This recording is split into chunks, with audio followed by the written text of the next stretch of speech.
Welcome to Eurodollar University with Jeff Snider. My name is Emil Kalinowski, and we're going to be discussing, and investigating whether or not the hottest topic in macroeconomics, Zoltan Pozsar's Bretton Woods III, has any foundation to it. What does Jeff think about the claims that the US dollar's days are numbered, US Treasuries will be losing value, and that we are moving towards a new commodity-based monetary order?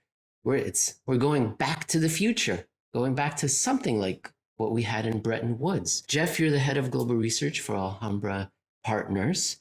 And this time, we will not be going over something that you've written. We're going to be going over Zoltan's work. Now, ladies and gentlemen, if you want to read Zoltan's work, you have to be a client of Credit Suisse because this is proprietary. You should not have access to this if you're not a client of Credit Suisse. It should not be littered across the internet where you can't swing a stick and not hit this on Zero Hedge, George Gammon. Who else is talking about it? Lynn Alden, Michael Pettis, Odd Lots. You can find this nowhere because it's proprietary. Okay, ladies and gentlemen. Well, let's set the scene. We're going to talk about what Zoltan's thesis is, but here's the title of his piece. I was told, I don't know. Money, Commodities, and Bretton Woods III. Jeff, what was Bretton Woods I? Very quickly. Well, Emil, before we get started with that, I'm going to ask you to indulge me here because I would like to tell a story from the 1930s to really set the scene so that we can more properly analyze what this other story is going to be. So we're going to go back before Bretton Woods #1, the actual Bretton Woods. We can talk about how there was never Bretton Woods II, so all the other errors that Zoltan makes from there. But let's start with 1937. It's August 1937, New York City. We have a guy by the name of George Leslie Harrison. Now, who the hell is George Leslie Harrison? George Leslie Harrison was the president of the Federal Reserve Bank of New York, and he had been president of the Federal Reserve Bank of New York ever since the late 1920s when Benjamin Strong had died. So he had navigated the Great Depression as head of the Federal Reserve's most powerful and most important branch. So you can already see where we're going here. This is a guy who was essentially the 1930s equivalent of Ben Bernanke. But in fact, George Harrison was actually, I don't want to say a little bit better, but maybe a little more attuned than Bernanke ever was, because at least in 1929, especially 1930, Harrison had argued for the Fed to do much, much more than what it was doing at the time, which was zilch, nada. They just kind of let the system, the monetary system, fall apart. Whereas Harrison said, no, we should be buying bonds and raising the level of bank reserves, essentially arguing for what would have been the second instance of quantitative easing in the Fed's early history. Now, whether or not that would have worked, that's not really a point of our story. But Mr. Harrison in the early 1930s, head of Federal Reserve Bank of New York, said things are going wrong. The Fed is just the institution to fix it. So let's fast forward to 1937, August 1937. We talked about it in a previous episode last week, where throughout the middle 1930s, after FDR had revalued gold, massive gold inflows into the United States, which because gold was now illegal, ended up in the hands of the Treasury, which then was given to the Federal Reserve, and essentially creating all these bank reserves. Basically an involuntary and inadvertent form of quantitative easing, where gold inflows produced lots of bank reserves. By 1935, 1936, the Fed, as you recall, started to worry about inflation. So they said, we got to lock up these bank reserves. They're going to raise the reserve requirement, which they did starting in early 1937. Fast forward to August of 1937, where everybody's now talking about bank reserves and the higher reserve requirements, because already by then, unbeknownst to Mr. Harrison and all the rest of the Federal Reserve, the U.S. economy had already fallen into a deep depression, but these people were still convincing themselves there would be nothing of the sort. So what they're specifically debating, this is August 17th, 1937, and this is the official correspondence of Mr. George Leslie Harrison from his personal collection that my lovely wife Jennifer actually flagged for me, because you actually can't read Mr. Harrison's private papers unless you get permission from Columbia University. But like Zoltan's research, there are various things floating around the internet that you can actually find. So here's the personal correspondence from Mr. Harrison, August 17th, 1937, where he says we get the guy's breakfast that day. We get who he's talking to, where he walked to work, pretty much the whole details here. But the point is, he had a discussion with a guy by the name of Mariner Eccles, which, I mean, the name of the Federal Reserve building is named after that guy. So he would become a pretty important person in the story.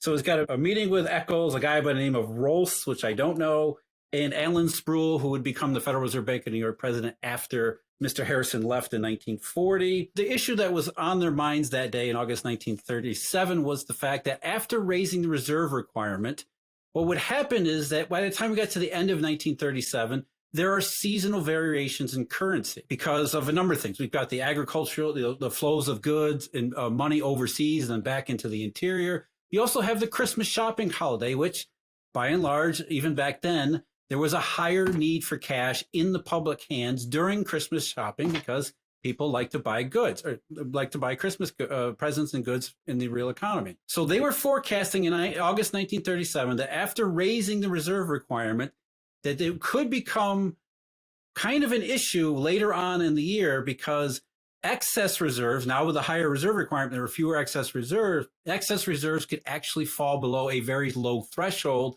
and maybe even could get closer to zero. And that's what they were talking about. Mr. Eccles said that it was likely that excess reserves in the country might go down below 300 million before Christmas, and that it was not impossible that excess reserves might pretty well be wiped out in New York in the face of this possibility. And they said, well, is this really going to be a problem? Because throughout the 1930s, banks had grown pretty comfortable with all these excess reserves, and having locked up so many of these excess reserves with a higher reserve requirement, what were banks going to do if excess reserves actually did decline? And here's Harrison's response. That excess reserves had been reduced deliberately by the board's act, increasing reserve requirements, and that there was no reason now to be concerned merely because we were facing the natural consequences of that action. In other words, this is what we meant to do. We meant to lower the level of reserves so that it never become inflationary. But this presented a liquidity issue for the banking system to confront, which is kind of why they were discussing it. That we had a Federal Reserve System and Federal Reserve banks ready to make loans, and that I thought it would be better the quicker the board and perhaps some of the banks got out of the frame of mind that we must now always have excess reserves. I, meaning George Harrison, much preferred to see the system function again as a system and to have banks borrow and to show bills at the window.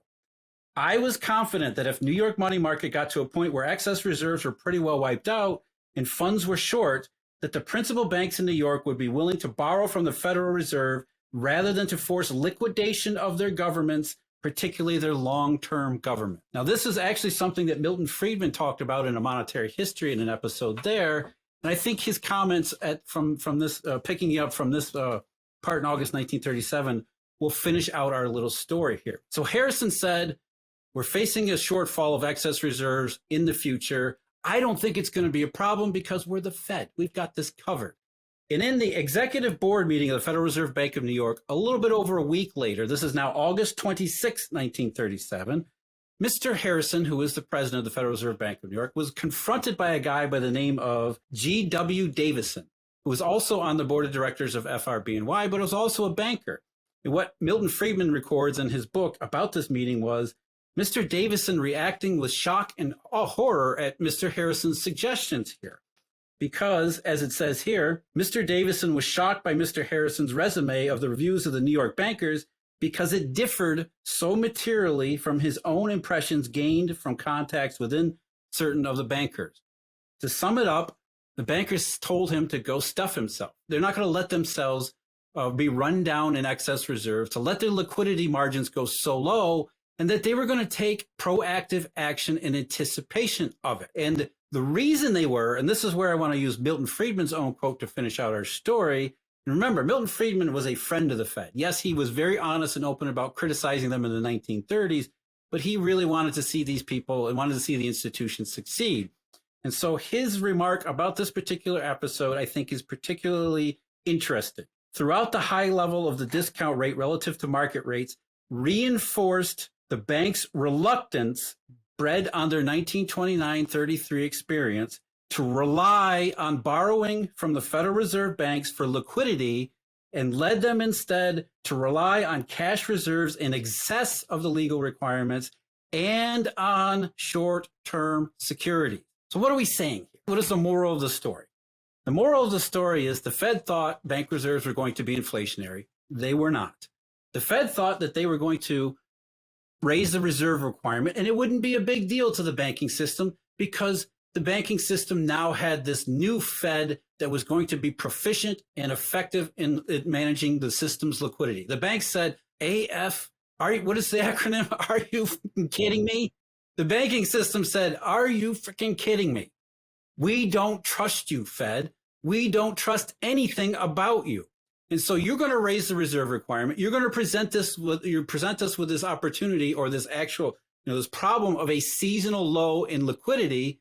We're going to have to be proactive about it. And so throughout the early part of 1937, even before August, banks had begun selling their short-term securities in order to raise cash that they could have available in their vaults, as well as drew down massive amounts of interbank deposit balances, essentially really brought all their liquidity home simply because they knew they could not rely on the Federal Reserve for systemic liquidity. Liquidity in the 1930s, throughout the entire decade, was a matter for banks to decide, not the Federal Reserve, because there was this level of distrust. It didn't matter what the Fed did, didn't matter what the Fed, what laws were enacted to reconstitute how the system would behave. It didn't matter how many times the Fed said, yeah, we kind of screwed up here. We promised to be better. The banking system did not trust the Federal Reserve because, of course, they wouldn't. The Fed had proved time and again they should not be trusted. How do we segue that to Pozsar? What is Mr. Pozsar arguing here? Before we get into all that Bretton Woods nonsense, what he's essentially saying is that around the world, especially in the wake of 1997's Asian financial crisis, reserve managers have gotten into the habit of holding a lot of reserve assets, particularly US Treasuries. And they've done so because they realize, hey, this private Eurodollar system, and I'm glad Zoltan finally used the term Eurodollar for once. It's like, welcome to the party, pal. But what he's saying is essentially that reserve managers realized they needed to hold lots of liquid assets to get a little bit of an earnings, a little bit of an interest rate while holding liquid reserves, very much like banks in the 1930s, because they couldn't rely on the Eurodollar system all the time. And that, in fact, when the system presented these dollar shortages, whether it be regional or global, that it made banks face very grave, dire potential. Bear Stearns, AIG, any number of Japanese banks in 97 and 98. So lots of reserves. What Zoltan is now arguing is that, number one, why would they want to hold US Treasuries as reserves? Because they're about to plummet in value. And number two, more importantly, they don't need to, because the Fed has got you covered. The Fed has got FEMA, and I mean FEMA, FIMA. They've got overseas dollar swaps. So these reserve managers that have raised their liquidity profile by holding liquid US Treasuries don't need to do it because Uncle Fed has got you covered with its program. So I hope you can understand why I wanted to lead with our story from the 1930s, because the banking system is essentially saying, are you kidding me? Because Zoltan is a government guy. He's sort of a Fed guy because he came through that, and he views everything as exactly George Leslie Harrison did. What he's saying is that the government has got it covered, and I would like to see the rest of the system go back to the way it should be, which is Fed here, everybody else below it. And what the system is saying, no, we don't trust you, because why the hell would we? The last 15 years have proved repeatedly, you people have no idea what the hell you're talking about. So you want us to sell our treasuries because you think there's no reason for it, to hold on to them, to their bad reserve asset? Sorry, it's not happening. And even in his proprietary research piece that I certainly haven't read, he mentions how the market and its curve inversion has absolutely flummoxed him. What did he say? The curve has gone insane. Shorted. No. Yes, that's right. No. What has happened is, again, Zoltan is George Leslie Harrison looking at the system from his own perspective, which is not the same thing as the perspective of the actual monetary system. Hold that thought. Let's step back. Let's set the foundation first. Bretton Woods, that was a post-World War II, not literally post-World War II. It was 1944. We all went to New Hampshire. We met at the Bretton Woods Hotel. We had John Maynard Keynes there. Harry Dexter White, is that the right person, Jeff? He was representing the U.S. in and it Soviet was Russia. agreed. Oh yeah, all right. Well, God, we have to save that for another show. Yeah, well, he was a communist at the time, and he found out Son to of be a later. bitch. Okay, fascinating. And so they met and they came up with a new monetary order, one in which would be based on the US dollar being backed by gold, and then other exchange rates being based on the US dollar. So it was an indirect link to gold. Private citizens weren't allowed to own gold in the United States, and I don't know about the rest of the world, but I imagine it was very, very difficult to exchange your gold for the currencies or demand the currency payout in gold around the rest of the world. So it was a government-based international system. That was Bretton Woods I, 1944. Let's say it started implemented a few years after. I want to interrupt here, Emil, and I apologize, but I think this is another big misconception that we tried to clear up, but we didn't do it explicitly in our last episode on the petrodollar. Everybody has this impression that Bretton Woods meant we went from a private commodity-based monetary system, which was actual physical gold in everybody's pocket that they used. And then FDR came along, confiscated all that money, and we went from private money to government money. That wasn't true. And in fact, that's the other moral of the story that I just told you, which was that no, private money still existed and private money still predominated. It's just that it was private bank money, not private citizen money. And so we didn't go from private commodity money to government money. We went from private, widely dispersed individual holdings of commodity money to private ledger bank money. And then the Eurodollar was simply the next step in the evolution where it got rid of all reserves and just said totally private ledger reserveless bank money, not government, private bank money. And so the banking system in the 1930s was telling the Fed, we don't trust you. And the Eurodollar was simply the next step in that evolution away from centralized authority.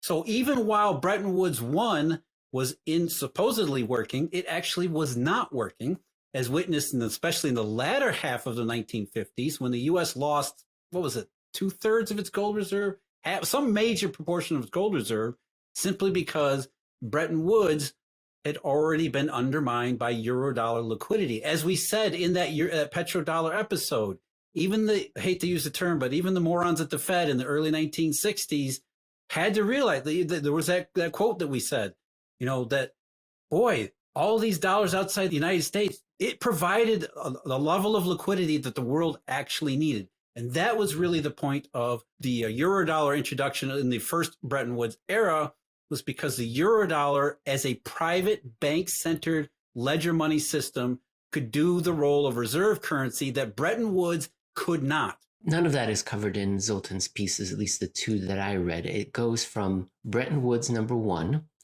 to Bretton Woods II. At no point do we... That's what we're really saying here. There was no Bretton Woods II. So again, already he's making the same error that a lot of people make, which was that August 1971 represented some hard stop in the prior system. And what we're saying here, going all the way back to the 1930s, is that Bretton Woods I was more like Bretton Woods fuzzy. And it really wasn't Bretton Woods I. And Bretton Woods I didn't end in 1971. It kind of just slowly faded away, became more and more problematic throughout the late 50s and into the 1960s. I mean, you had the London gold pool, you had the two-tiered structure, price of gold in the late 60s. So Bretton Woods I just kind of faded out.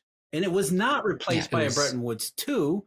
It was already undermined and replaced by Eurodollar. Yeah, that's right. It was disintegrating from the 1950s, the London gold pool, 1960, the London gold pool breakup, 1968, price controls, 71, 73, delinking. Petrodollar comes in at that point very briefly in this story. But Jeff, tell me if we still haven't defined Bretton Woods II, which I want to do. And I heard Zoltan on the Odd Lots podcast on April 7th for the audience if they want to hear that. It was an hour-long podcast. And on that episode, it seemed to me like he was linking Bretton Woods II to be the post-1971-73 time period. But in these pieces here, he says Bretton Woods II was 2000 to 2010, and he defines it as just the stability of G7 money, just a floating rate, stable currencies, the reserve currencies of the world. You know what And he really then- linked it to, which is Yes, sir. really, I think for us and regular viewers of the show are going to laugh and going to shake their heads. He actually linked it to Ben Bernanke's global savings glut. And he uses that term, the global savings glut country, which already, just like Bretton Woods II, global savings glut, red flags are going up all over the place. The point that I'm trying to make here is, again, to reinforce this notion, the Zoltan is looking at the monetary system from the perspective of somebody in the Fed or somebody in the government, because he worked at the Treasury Department's Office of Financial Research for a very long time. He did a lot of good work there on shadow banking, but he did no work on shadow money. So what we're really saying here is he has a very skewed view of the system because of course he would, because that's where he came from. And because of the history of that system and the performance of that system, not just over the last 15 years, but up to that point, you can understand why he's making these errors, because he doesn't see the monetary system as it actually is. He's George Leslie Harrison saying, well, we're the Fed. Of course we're going to perform well because we think we always perform well, even though we just went through a period of massive monetary disruption. Well, we've learned our lesson because we tell you we've learned our lesson. He's not looking at the monetary system as G.W. Davison did, which was as a banker, as actual private money, bank money. No, we don't trust the Fed. We have this other system that's out there operating. We don't think you really know what's going on. And so the more Zoltan uses these terms like global savings glut, like, Bretton Woods II, these kinds of things are red flags that he's looking at the system from a very different and less effective perspective. Bretton Woods II. What have we defined it? I would say it's kind of the great moderation. It's the centrality of the central banks providing price stability, whether it started in the 1970s or after the 2000s. That is, I would say, the thesis. And then we segued into kind of a Bretton Woods 2.5 in 2010, where it was represented, he says, by QE and Basel III. But still, the idea, Jeff, do you agree? This is my interpretation. Bretton Woods II is price stability, centrality of central bankers, them coming in, and you've raised the Asian financial crisis a couple of times now, them coming in and fixing, saving the system when it gets out of whack. And he lists several episodes. We don't have to get into it. Yeah, but what's interesting about that is the episodes he did not list. Where was 2014 and 2015? He just kind of skipped right over that, even though right. That was the period when the foreigners, particularly China, sold the most US Treasuries in human history. Now, why would he skip over that episode? Because it doesn't fit within his bank-centered, bank reserve-centered paradigm. You're exactly right, Emil. The way you're describing what he's describing is essentially the Fed, the central banks around the world at the center of everything. Don't really explain why the system broke down, except maybe it was a credit event, which we all know it wasn't. The Fed comes in with quantitative easing. Other central banks do their own quantitative easing. Now we have this era of abundant bank reserves, which means for Zoltan and everybody else listening to this worldview, there's plenty of money out there. So obviously I can't explain what happened in 2014 and 2015 because the Fed had just done QE3 and QE4. Bank reserves were the highest they've ever been. So how can we explain why Chinese were selling $1 trillion worth of reserve assets other than a monetary shortage, which can't be because the Fed is central and central bank and bank reserves are the only thing that matter nowadays. So again, we're getting back to George Leslie Harrison. His view of how the system has evolved since the crisis is like Harrison's, just flat wrong. He has this perspective that doesn't allow him to see that this private money system is not behaving nor acting, nor does it work in the fashion in which he says it does.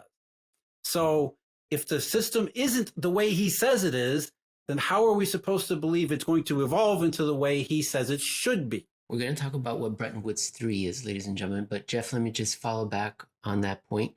I agree. When I was reading that, I was thinking, where's the European sovereign debt crisis? He mentions it briefly. He doesn't really go over it. It's maybe that it was just a GFC follow-on kind of? I think what he alluded to or hinted at was that it was another credit crisis, when in fact it wasn't and that's the other thing here. Zoltan, because of his position, because of his background, he focuses exclusively on bank reserve, takes no account of collateral, no account of derivatives, currency swaps, and things like that. He doesn't understand the use of these things as how deeply important, how deeply they are embedded to the liquidity of the functioning, just the raw functioning of the entire global monetary system, the Eurodollar system as a whole. It's not central banks in the middle of all of these all of the economies in this monetary system. It's repo. It's Forex derivatives. That's the real stuff here. And Eurodollar event number 4, when did it begin, according to Zoltan? September 2019. Yeah. And I know so there's a whole year. Yeah, you shook your head as much as I did, Emil. I know, because you're reading that and you're like, wait a minute, he's skipping over all of these other things because he has to. 2 years. Yeah. Jeff, if we were specific, that's 2 years where Eurodollar 4 was beginning, escalating, accelerating. But no, it began on the 19th. Well, yeah, 19th September 2019. Okay. Which again, I mean, and his view of September 2019 itself is, there wasn't enough bank reserves. So we have to find a systemic level of bank reserves, which is, I mean, even if you agree with that, it still undermines his premise, which is that the marketplace, the global marketplace, should just trust the Fed. Even though we have this episode in 2019 that says, even if you believe the Fed the Fed cut reserves too much, and then they left the system high and dry. So even if you believe in bank reserves, it undermines the case that we should trust the Fed. So we had something bad happen that then the Fed had to come in and then do its not QE5 in order to try to fix what was the systemic level of bank reserves. So even if you do believe that the Fed is that important, even if you do believe bank reserves are that important, here's another screw up that undermines the case of let's just throw caution to the wind and believe in FEMA and overseas dollar swaps. Okay. Bretton Woods 1, gold linked. Bretton Woods 2, a price stability guaranteed, enforced by G7 central bank reserve currency advanced money centers, who have repeatedly, according to these crises, come in and saved the system. That's Bretton Woods 2. And now Bretton Woods 3, his analysis is basically this very nice Economist article does a great job. We've got oil linked to missile carrying shooting trucks. I think that's a minivan with a rocket launcher attached to the top of it. So this is the future. It's based not on central banks, but on geopolitics and commodities. It's not on foreign exchange reserve, US Treasuries, US dollars. We are transitioning towards a commodity linked based, and then we're going to talk about the Chinese currency future. But Jeff, maybe this is where we disagree. My interpretation is that we are entering, that of what Zoltan is saying, is that we are entering a time where we can no longer count on the Federal Reserve because we are now, the problem is now commodities. And he makes it a point to say, we can't print oil, wheat, we can't print the ships, we can't print the trains that are required to move everything around the world. It's going to be a lot more difficult to move these products around the world, which are necessary, required. And how are we going to do that? We're going to need more financing, because before we built a system that was based on much shorter delivery times, smaller ships, whatever it happens to be. Does a nice job of explaining how oil can't be moved from Russia to China very easily because of different ship sizes and so forth. Very nice. And then he makes an analogy that says, well, before we needed this much financing for the products, for the ships. Now we're going to need this much more. And that's going to use up bank balance sheet capacity, which I thought, wow, Jeff Snider, he's channeling him.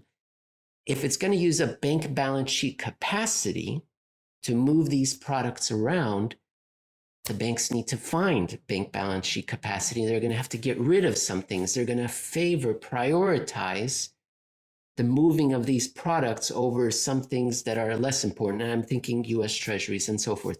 Jeff, that general framework, is that what you understood as well? But that's the point where we get into FEMA and overseas dollar swaps. What he's saying is that it's okay for banks to dispose of their treasury because they won't need that form of liquidity, which takes up balance sheet capacity. They don't need that liquidity because Uncle Jay has got everybody's back. And so reserve managers don't need treasuries. The banking system doesn't need treasuries because that's just taking up wasted space that could be used, but that could be better purposed to meet the realities of today. Now, I know you looked at it the same way I did, which was, why don't banks just expand their balance sheet? Because that's kind of what they used to do. In fact, they used to do it so much, it got to be too much.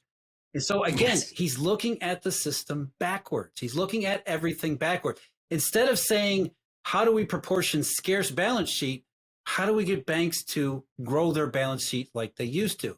And one of the reasons they don't is because they're holding so much liquidity in liquid instruments because they don't trust the monetary system, because they don't trust central banks around the world to be the backstop that Zoltan describes them to be, because the banking system has a very different view of history and money reality than people at the Fed or people in the government do. And so our central point remains.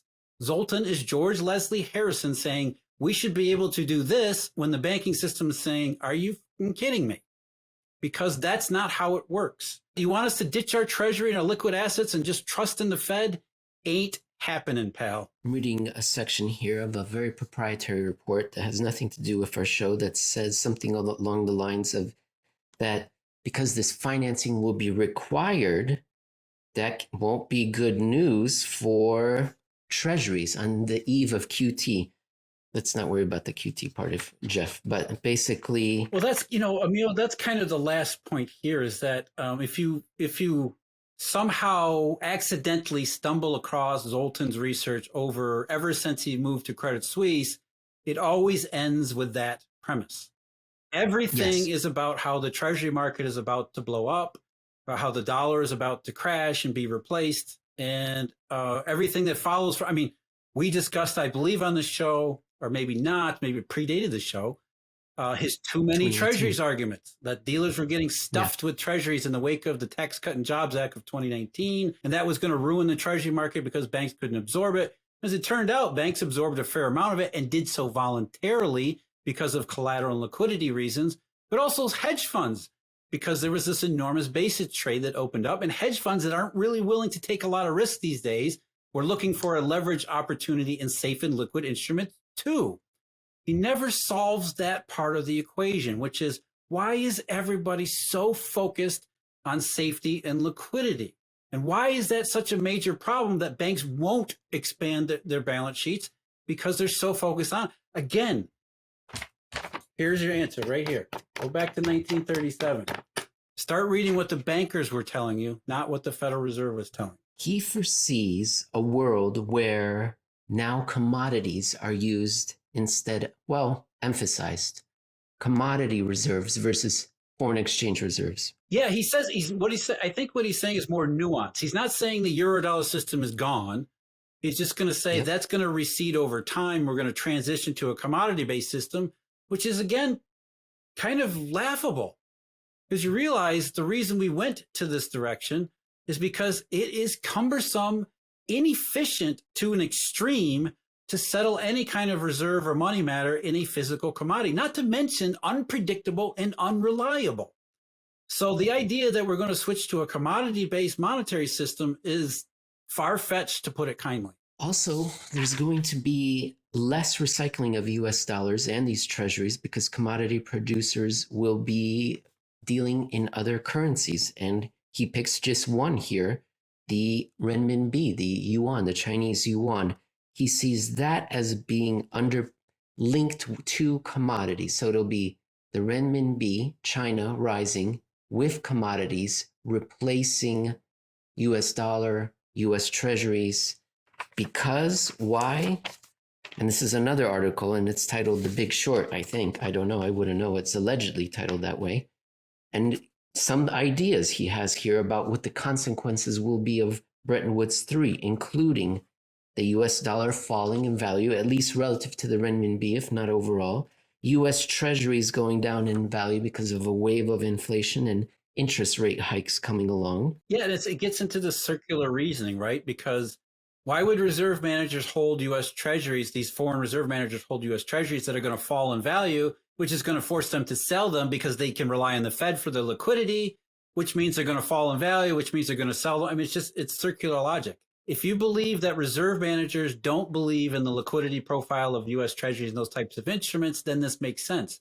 But if you look at the system and the way the markets have behaved, to somebody like Zoltan, where he says he's confused by the yield curve, he thinks the yield curve has gone insane, he doesn't get the idea that liquidity isn't what he says it is, it's what the system says it is. And the system is what's going to drive changes here, not commodities or China or anybody else. Yes, he says the yield curve has gone mad. He says to short the curve inversion. He also lists some US dollar pegs. I'm guessing the renminbi, which he thinks will appreciate in value. And that is in strong contradistinction to Russell Napier, who says that they are leveraged to the hilt, or levered up, as the British like to say, and that they are facing a terrible deflationary, extinguishing void if they raise their currency while they're so levered up. They need inflation to burn away that debt. So he's in strong disagreement there. Another person who's in strong disagreement with Mr. Zoltan, besides yourself, and at least Russell Napier on that one point, is Michael Pettis. Michael Pettis, who's a professor in a famous, well-known Chinese university, historian, book author, economist, and recently at the Carnegie Endowment for International Peace on his blog, China Financial Markets, he wrote a piece that was posted on the 12th of April. Changing the top global currency means changing patterns of global trade. Sounds very anodyne, Jeff, right? Like, well, this and this and this. He came out and said some very strong words, including, I'm paraphrasing right now, but basically no chance and not going to happen. And there's one line here. Jeff, if you have something to say, go ahead and say it while I look for this incredible line. Well, I was going to say, if the importance of renminbi in this commodity base, then the March trade and import figures from China don't do much toward that, toward advancing that cause, especially if you look at something like coal. Coal imports into China collapsed by 40% because the Chinese government is trying to encourage more domestic sources of coal.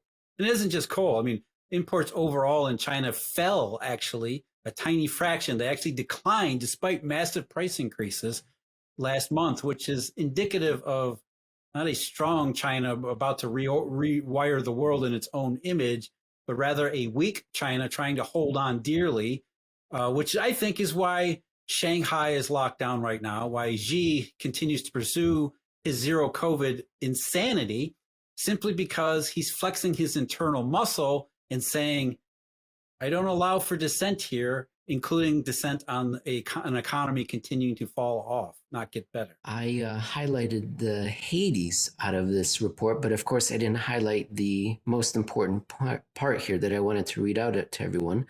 Thankfully, I did put it out on Twitter, and I'm looking for it now. Okay, here it is. Are you ready for this, Jeff? Shoosh. This is straight fire from a calm individual. By the way, fronts rock bands in China, so maybe he's not that calm, but that's it. Yeah, his day job is professor of finance and economic history. At night, he fronts rock bands. Very cool. Okay.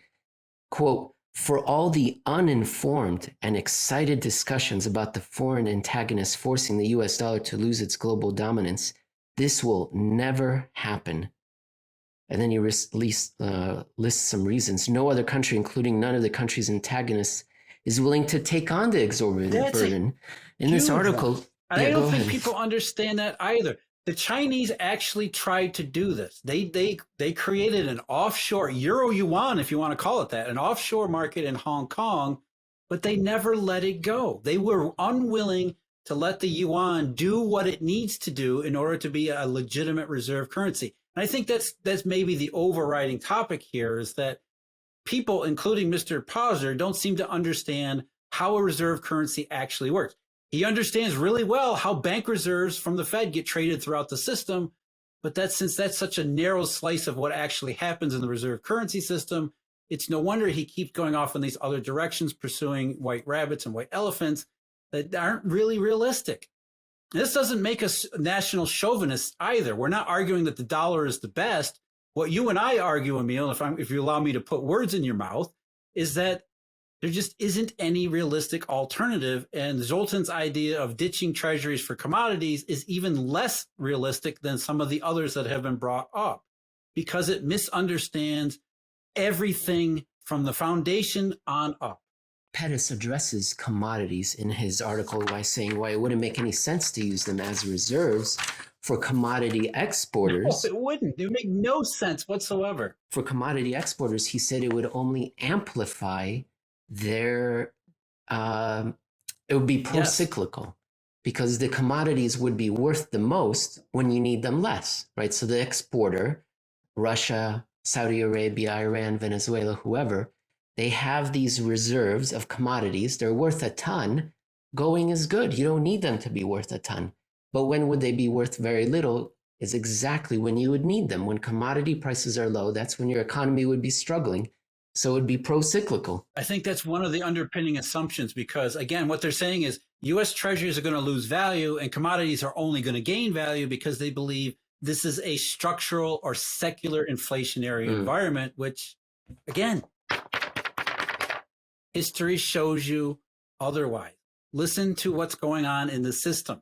The yield curve isn't mad. It's sending you a very profound signal. If you don't like the message, facts don't care about your feelings. He addresses China as well. He says that it's sort of the reverse for China because it's heavily consuming commodities.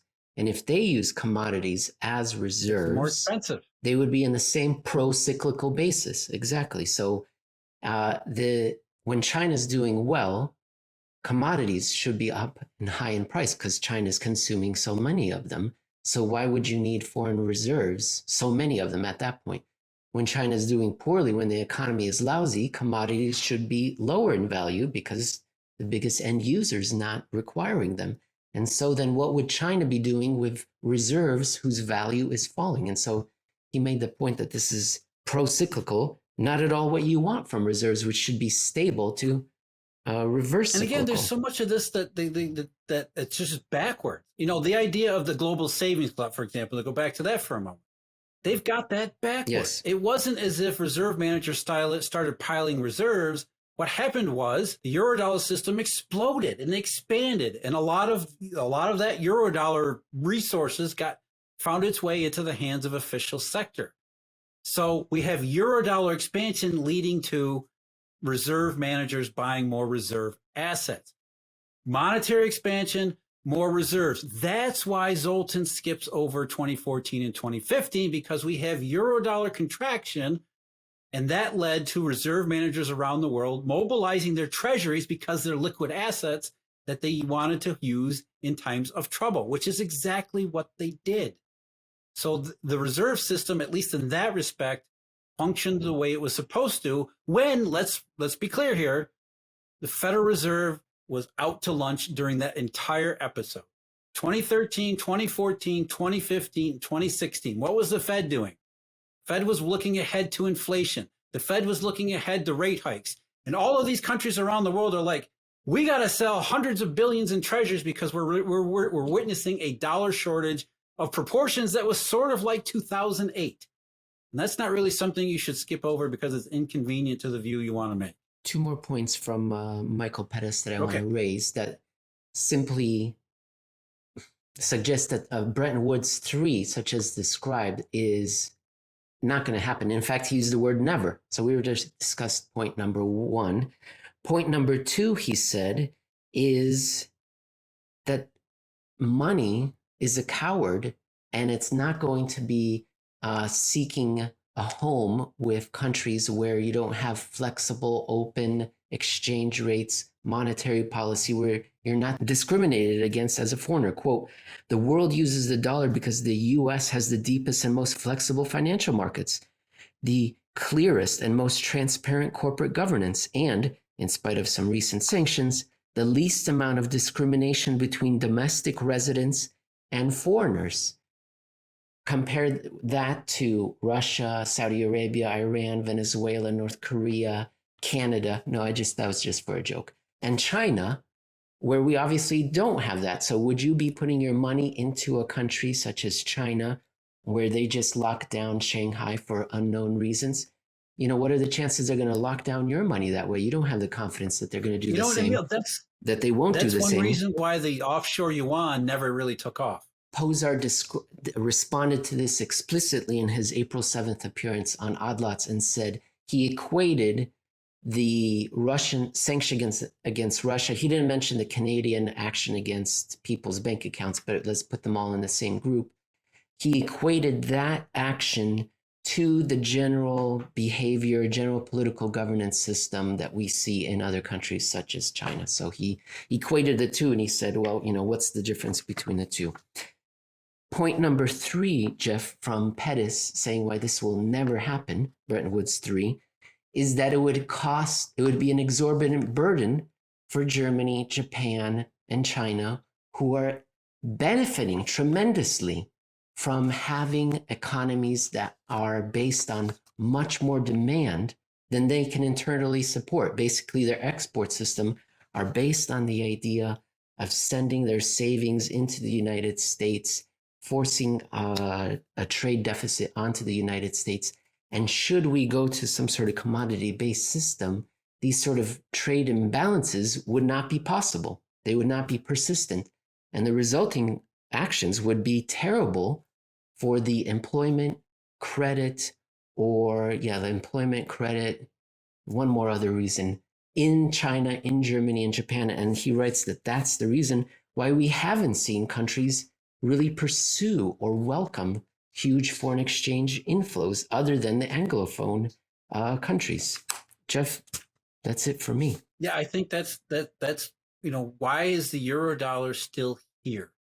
Because the Eurodollar's purpose is to mediate financial and merchandise flows, like you just mentioned from Mr. Pettis, and it does so even though it doesn't really work as well as it used to. It still continues to allow the global system, to at least keep the lights on. And it's how it actually does this, as I think you mentioned from Mr. Pettis' work, deep, sophisticated, widespread availability, financial markets, all those kinds of things. That's what you need to have for a global reserve currency. You can't just flip a switch and say, oh, Chinese yuan is going to be the new global reserve. How does the yuan mediate currencies all around the world? Yeah, it's easy on a bilateral basis, but bilateral is inefficient, much more inefficient than what the Eurodollar does. And so if you're Germany or Japan or somebody else, you're going to stick with even a difficult Eurodollar than you are going to go to something else that is, to me, it's just comically bad.